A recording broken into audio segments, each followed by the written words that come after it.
Document insert 11-568. Extract from the Journal of Marshall E. Bowen, South LA, November 5th, 1968. It was my second beating at the hands of my former and future, once this operation has concluded, LAPD brethren. I fared better at my first one, for Mr. Holly's script had prepared me. Mr. Holly failed to witness this second encounter, and my wounds will have healed by the next time we meet face to face. I may or may not tell him of the incident, critique my spontaneous performance, and request that he not discipline the officers involved. I may or may not tell him that the incident resulted in my making some wonderful new friends. My unlikely rescuer was Jomo Kenyatta Clarkson, propaganda minister for the preposterously named Mau Mau Liberation Front, along with his friends Shondell and Bobby. Jomo is garrulous and recognizably psychopathic, and continues to break the world's land speed record for the use of the word motherfucker in a single sentence. His arms bear self-inflicted machete scars as a tribute to the real Jomo Kenyatta and his slaughter of British settlers in Kenya circa 1947. Jomo and his friends took me to Morningside Hospital, where a friendly white doctor who treated Jomo for his most recent gunshot wound treated my wounds and injected me with Demerol. The injection dulled my pain, lifted my spirits, and allowed me to stop replaying the words, "Scotty Bennett sends regards," in a near continuous loop. I wanted to go home and rest then. Jomo would not hear of it. He decided we should go pub crawling. We visited a series of after-hours clubs. I met numerous black males in the all-black attire that Mr. Holly has urged me to purchase, found it fetching on them, but decided that it really wasn't my style. I witnessed a live lesbian sex show at Ray's Rugburn Room and was generally shown off by Jomo at Sultan Sam Sandbox, Mr. Mitch's Another World, and Nat's Nest. I geared up and performed. Mr. Holly would have been so proud of me. I repeatedly described my beating by the LAPD pigs and never had to mention my ex-pig status because I am a local celebrity and my former occupation subtextually pre-exists in the ghetto spiritus mundi.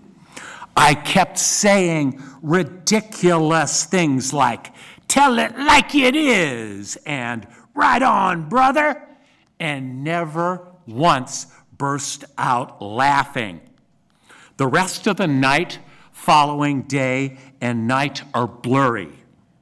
Jomo took me by his place of employment, the Black Cat Cab Company, where I watched the very fat owner eat an entire gallon of ice cream.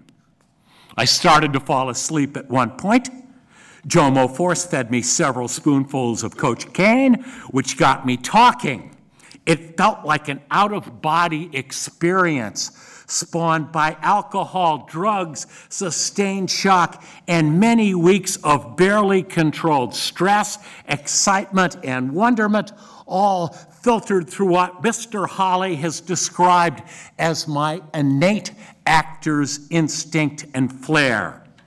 I critiqued the institutional racism of the LAPD specifically and white racist America in general, and I was conscious that I was shucking Jomo and his friends as I did it, as I concurrently believed it and did not believe it, as yet another part of me was off at another level of bifurcation, directing the performance and goofing on the whole thing.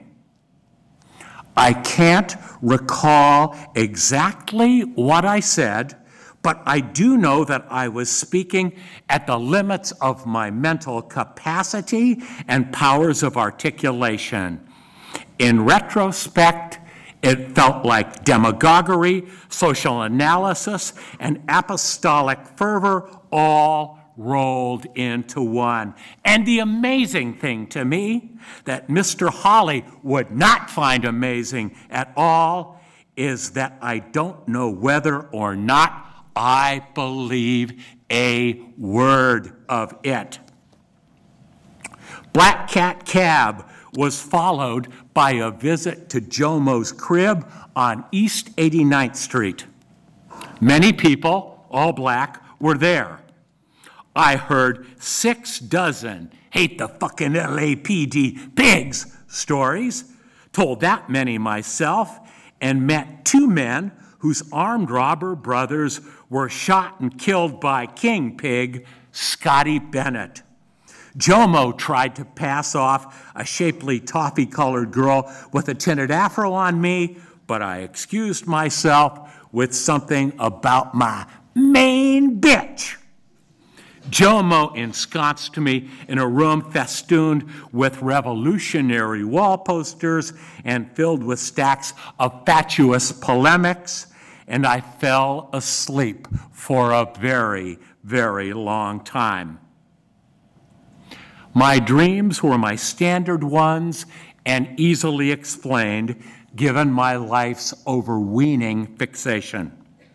There were shapeless waves of green representing the emeralds and the odd spatial doublings and triplings of prone shapes, my persistently unconscious urge to discover what truly happened at 84th and Budlong that day.